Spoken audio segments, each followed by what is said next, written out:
Gregor's eyes strayed to the mark he was sure was on his temple, and he straightened up.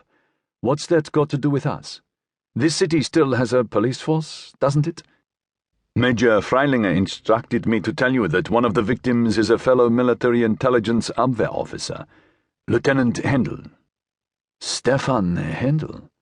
Freilinger said he was Abwehr." Clausen nodded. "Very well. Give me 10 minutes. "Yes, sir.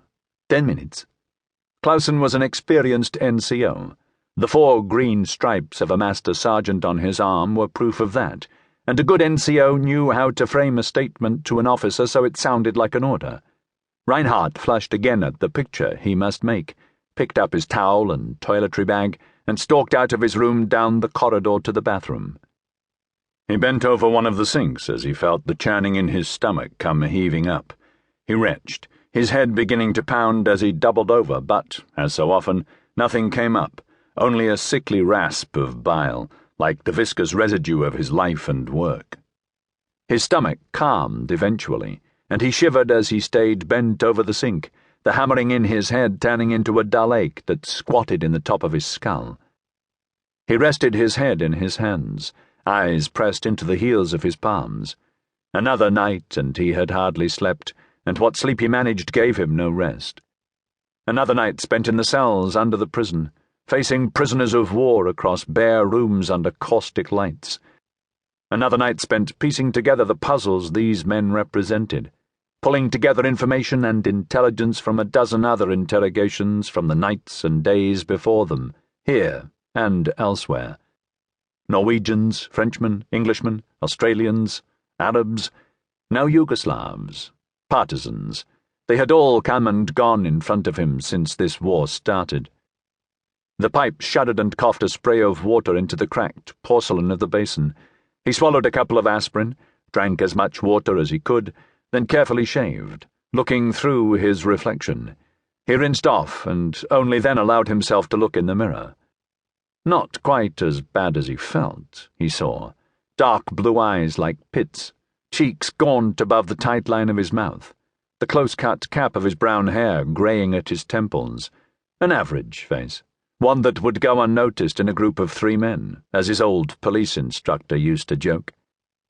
He wet his tousled hair, combed it, splashed cologne on his face and water in his armpits, and he was done. He looked in the mirror a last time, wiping away the steam to stare at himself. "As good as it gets," he muttered, pulling out the light and walking back to his room. Reinhardt shut the door in Clausen's face, let his trousers puddle around his feet, then peeled off his shirt and let his underpants and socks join the heap on the floor. Outside, the call of the muezzins faded away across the valley that held the town of Sarajevo cradled in its slopes. As if needing to fill the silence, the bells of St. Anthony's, up behind the barracks, began to toll. Outside came the squeal of the trams at Vietsnitsa as they went around the corner at the city hall.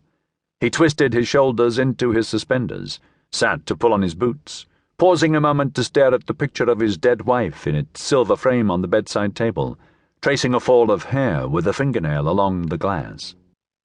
Reinhardt placed the picture gently into a drawer and wound his watch.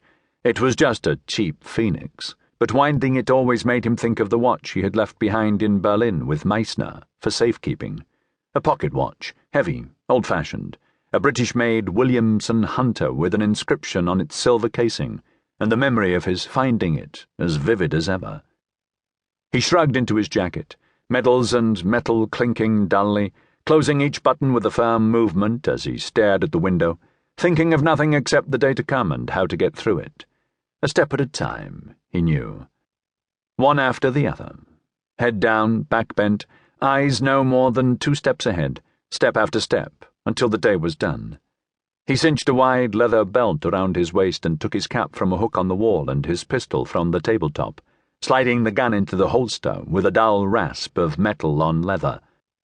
Looking in the small mirror behind the door, he adjusted the fit of his cap, then stuffed a pack of atikas and some matches into the pocket of his jacket and opened the front door.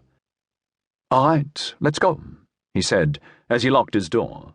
Clausen straightened, his eyes flicking to the iron cross pinned to the left breast of Reinhardt's tunic and back to Reinhardt's face.